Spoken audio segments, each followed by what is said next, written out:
वैसे तो जनसंख्या नियंत्रण के मुद्दे पर अक्सर चर्चा होती रहती है, लेकिन कोरोना काल ने यह बता दिया है कि संसाधन चाहे कितने भी ज़्यादा क्यों ना हो, लेकिन आबादी के सामने नाकाम और नाकाफी नजर आते हैं। इसलिए कई मायनों में जनसंख्या नियंत्रण कानून जरूरी हो जाता है। नमस्कार, मैं हूं हर्षवर्धन सैनी और आप देख रहे हैं द न्यूज़ वाला नेटवर्क। आपको ये सुनकर काफ़ी आश्चर्य होगा कि जनसंख्या नियंत्रण कानून आने के बाद तलाक बढ़ जाएंगे, महिलाओं पर अत्याचार बढ़ जाएगा।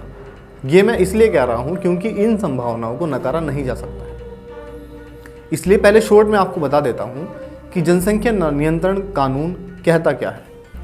ये कानून कहता है कि जिस व्यक्ति के 2 से ज़्यादा बच्चे हैं वो सरकारी सुविधाओं का लाभ नहीं ले पाएगा, गवर्नमेंट सब्सिडीज़ का लाभ नहीं ले पाएगा, सरकारी सेवाओं से वंचित रखा जाएगा, सरकारी नौकरी से वंचित रखा जाएगा, साथ ही स्थानीय चुनाव नहीं लड़ पाएंगे और पंचायत चुनाव भी नहीं लड़ पाएंगे।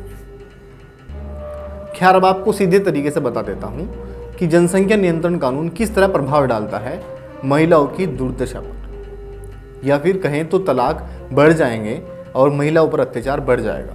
सबसे पहले बात करते हैं, अगर कोई व्यक्ति इलेक्शन लड़ना चाहता है और उसके दो बच्चों से ज़्यादा बच्चे हैं, तो वो हो सकता है अपनी पत्नी पर दबाव बनाए तलाक के लिए और अलग रहकर चुनाव लड़ने में योग्य हो सके। तो ऐसी कंडीशन में महिला पर अत्याचार बढ़ जाएगा और अगर तलाक हो जाता है तो महिला 3 बच्चों के भार के साथ अलग रहेगी। और भारत के आंकड़े कुछ इस तरह कहते हैं कि जो महिलाएं तलाक के बाद अलग रह रही हैं उन बच्चों का भार वहन अच्छी तरह नहीं कर पाती हैं, या कहें तो उनकी दशा बिगड़ जाती है, पहले से बेहतर नहीं हो पाती।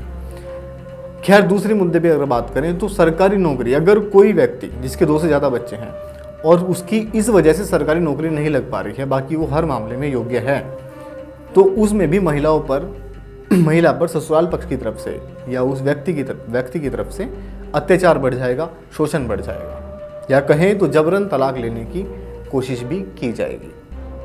इससे अलग अगर एक और पहलू की बात करें तो जो व्यक्ति 2 से ज़्यादा बच्चे इस व्यक्ति के होंगे और वो गरीब होगा, ऐसे में अगर उसे सरकारी सुविधाएं नहीं मिलती हैं तो वो और गरीब हो जाएगा। तो इन महत्वपूर्ण मुद्दे ऐसे हैं जो आप तक साझा करने बहुत ज़रूरी हो जाते हैं।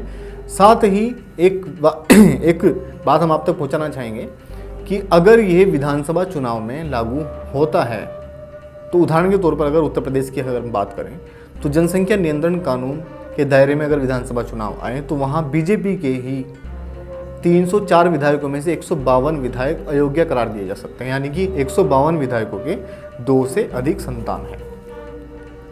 तो देखना ये होगा कि क्या ये विधानसभा चुनाव में भी इन्फोर्स्ड किया जा सकता है या नहीं किया जा सकता है, या किया जाना चाहिए। आपकी इस पर क्या राय है, आप अपनी राय हम तक साझा कर सकते हैं। खैर, कुछ बुद्धिजीवियों का ये भी कहना है कि लिटरेसी रेट डायरेक्ट इफेक्ट करता है पॉपुलेशन कंट्रोल पर, जनसंख्या नियंत्रण पर। और ये इसलिए कहते हैं क्योंकि केरला, जहाँ की पॉपुलेशन कंट्रोल सबसे कम है, सबसे सही है, और एजुकेशन ग्राफ सबसे ऊपर है, यानी लिटरेसी रेट की अगर बात की जाए तो केरला का सबसे ज़्यादा है, और फर्टिलिटी रेट की अगर बात की जाए 1.8 केरला का है। वहीं अगर बिहार की बात की जाए तो वहाँ लिटरेसी रेट सबसे कम है, यानी कि 63% वहीं अगर फर्टिलिटी रेट की बात की जाए तो बिहार की 3.5 यानी 3.5 है। इससे सीधे तौर पर देखा जा सकता है कि लिटरेसी रेट बढ़ जाने से किस तरह जनसंख्या पर काबू पाया जा सकता है। तो उन बुद्धिजीवियों का कहना यही है कि अगर हम इस कानून को एनफोर्स्ड ना करके लिटरेसी रेट बढ़ाएं या अवेयरनेस बढ़ाएं तो शायद हम बेहतर तरीके से पॉपुलेशन कंट्रोल कर पाएंगे और इसके दूरगामी प्रभाव अच्छे होंगे। खैर, दोनों पहलू आप तक पहुंचाए। आप क्या राय रखते हैं, क्या सोचते हैं इन मुद्दों पर, आप अपनी कमेंट के माध्यम से अपनी राय हम तक पहुंचा सकते हैं। आपका बहुत बहुत धन्यवाद। देखते रहिएगा द न्यूज़ वाला नेटवर्क।